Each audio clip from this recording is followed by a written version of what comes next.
Alright everyone, this is an Isuzu 3.9 liter turbo diesel 4-cylinder. It's a 1995, I think it's the same motor. From 95 to 96, it's the turbo. You can see the turbo over there, and it's intercooled.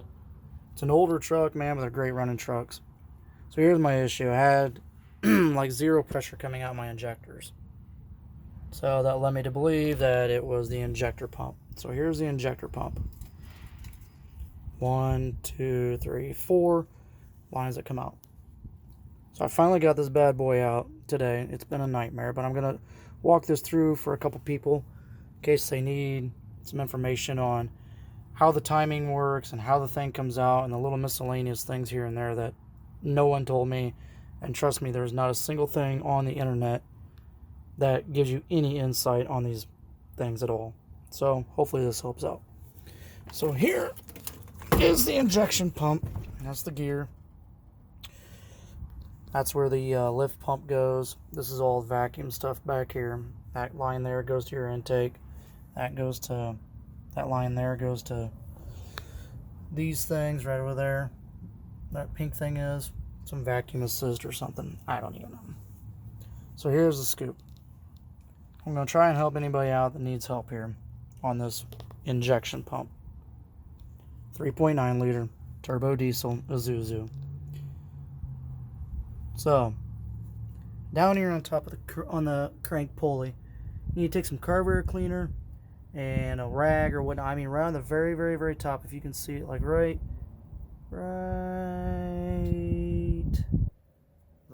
there. You'll see T, 8, 12, 16. It's all on the very top of the cover. You clean that off really good because that's your timing marks. And on the very, very back of the pulley, right back in, so we can zoom in. You can see a little bitty mark right there. That's your timing mark. You want to turn your pulley. I don't know if I can zoom. Oh shit! I don't know if you can zoom in here or not. Man, I just dropped the injection pump. Anyway, and zoom in. There it is. See that? That little bitty mark right there. Well, that's your timing marks. You want to find top dead center. Right now I have it advanced to like 11 degrees, which it's wrong. I need to put it on top dead center. So anyway, back to the injection pump I just dropped on the ground. This thing weighs a ton. So anyway, it goes into there where that's all covered up.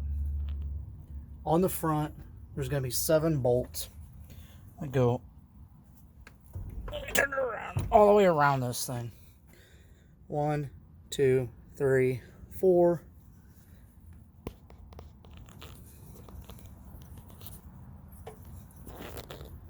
5, 6, and 7. They're all the same size except for 2. There's one long one that goes on the top. It goes right in there on that ear.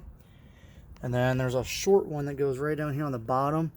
That one, and it's actually on the back side. So it's not all the rest of them on the front that go through. This one here is on the back side. So, in removal, I think they're all 12 millimeter if I remember right. Take the lift pump off, take all the lines off. The fuel in line, that's that one right there. This is your return lines. Make sure you have both wrenches on there before you take them off. Take this big nut off on the top, because if you don't hold these, it'll twist your return line. So a very small line. This is your oil return line, and then on the front cover, which isn't here, it's up in here, right there, that little bitty hole, right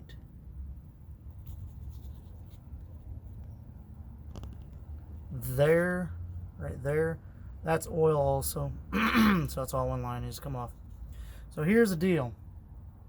I took off the intake cooler pipe right here to there, and all the miscellaneous stuff, just little stuff here and there.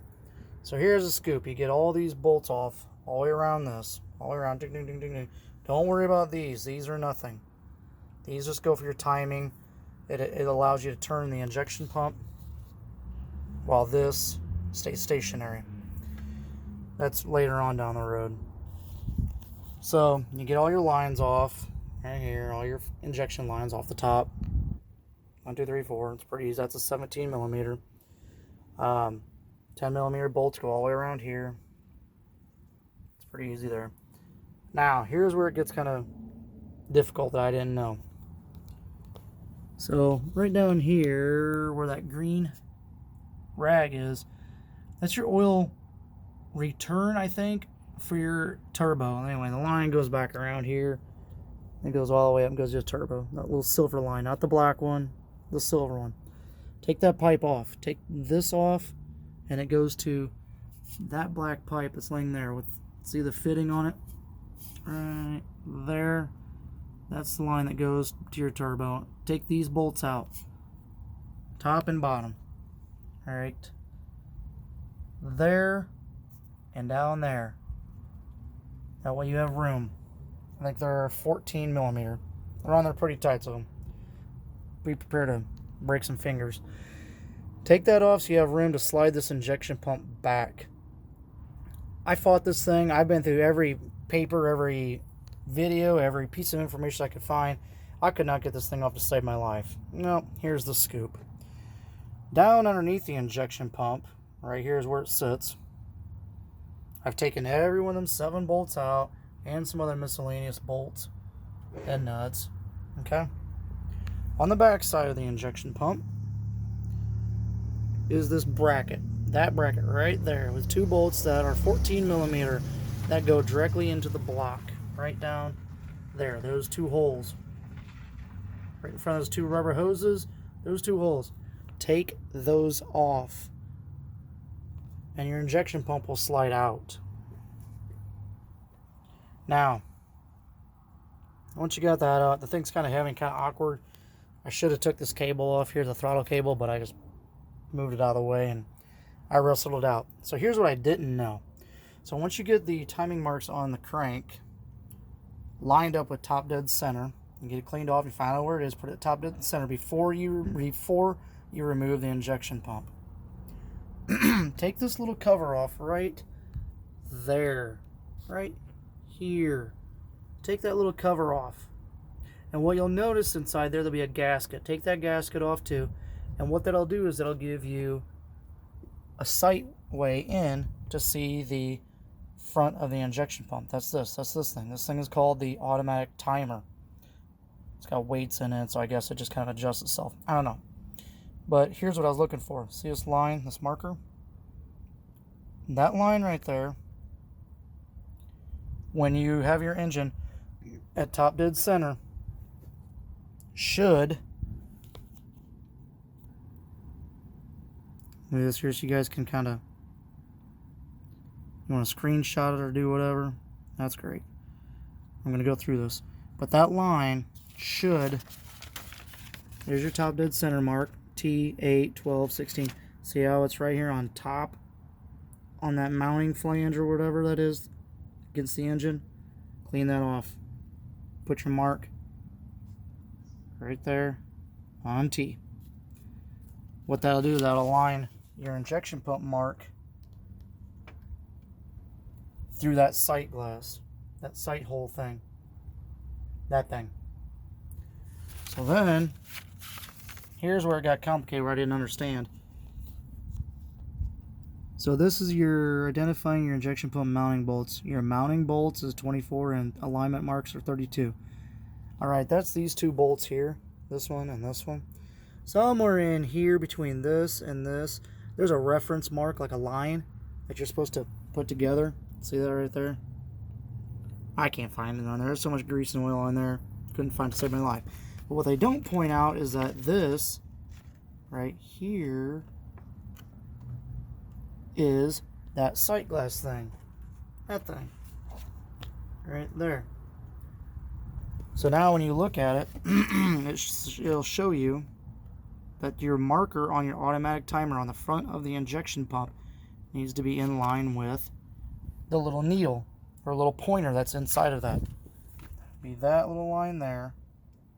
will line up with a point when you take that cover off that's in there. Didn't know that. That's why it's not off.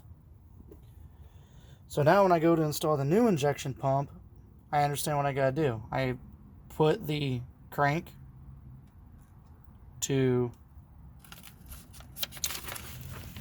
top dead center, the mark right there, top dead center. I take my new injection pump, I turn the gear until the line comes to approximately where it is right now. Take the injection pump, put it down in there, recess it back in, have that little bitty cover off, that guy right there, and make sure that my mark right there lines up with the pointer inside of this cover right here, which looks like that in a diagram. See that pointer right there? That little thing? That should line up with that. That tells you everything is timed pretty much to as far as you need to go. From there on, it's just putting all the bolts back together. And here's another reference too. Let me on zoom here for some specs. I don't know what the injection timing BT DC 11 degrees means. I don't understand that. Maybe someone can comment in the bottom and let me know, but I don't know what it means. But after that, it's pretty simple. You just put all your bolts back together. Don't forget that mounting bracket on the back there. So when you get it put back together, what they say, I eliminated the lift pump. I ended up putting on a electric fuel pump. It's right there, because I thought maybe my lift pump was bad when I was trying to work on this. May have been weak, may not have been bad at all. I don't know. But anyway, I got an electric fuel pump. So my new one, I'll either just put a cover over it and a gasket, or leave the lift pump on there and just keep it as like a secondary backup. So this is number 1 nozzle. And when all your timing's correct, you take this off. You loosen this bolt right here, which is a keeper that holds these on. Then you loosen that. And then you loosen the next one. And inside of there, let's see if I can find the paperwork on that to show you. It's in here somewhere. Here it is. You pump the primer, housing. You take, what is that thing called? The delivery. This thing is called the delivery nozzle. Delivery valve holder. That's what's called. Number 36, down here at the bottom. Delivery, number 1, cylinder delivery valve holder. That's that, what it's pushing or pointing at. Okay, that's that, number 1. So you take that bad boy off. Sorry about shaking the camera around. Take that bad boy off.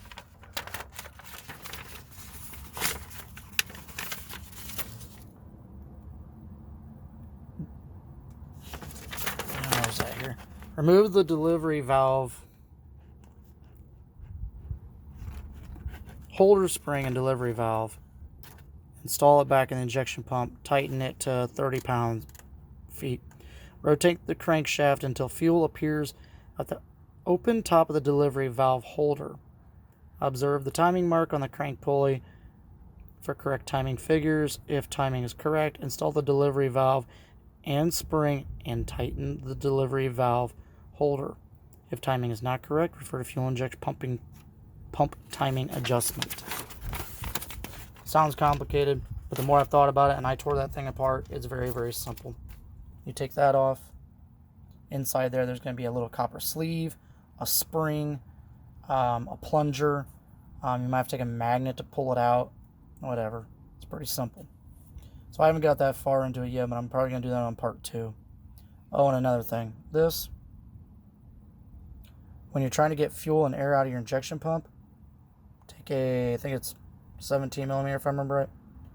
Maybe smaller. Open that. Take it all the way out. Pump your primer until fuel comes out of that tighten it, keep pumping, tighten it, and then tighten it up. I could see air out of there. That's the bleed valve. Didn't know that. And this is a Zex L pump, ZXEL E, ZXEL, yeah, ZXEL. Anyway, so that's that. Another thing, since you have this off already, take it apart. There's a little hole in there for the return line stuff. Clean it out if you want to. It's really, you don't have to, but it's kind of a good thing to do. My next thing I'll do also is these injectors. All right, they're $240 a piece. I took mine apart. There's nothing to them. There's nothing in there but a spring, a plunger, like an adapter and some holes, and a nozzle. Nothing to them. I bought brand new nozzles for all 4 of these for $30 a piece compared to $240, $260. So, and they're very simple to put together. Just, it's nothing to them. Tear them apart, keep everything in line, keep it clean, put the new nozzles in, ShamWow, you're good to go. So if you have any other questions or anything else about an Isuzu 3.9 liter turbo diesel, leave me a comment, subscribe, because I'm going to have other parts going on with this as well. Just a heads up, this motor does run on vegetable oil, waste vegetable oil, and it has almost 270 some thousand miles on it. It's an old truck, but it runs great. This is the first major problem I've had, is the injection pump. I mean, and I thought it was going to be a nightmare, but once I found some info and finally got into it a little bit, it's not really all that difficult. So, if you got any questions, leave them at the bottom and subscribe. Thank you.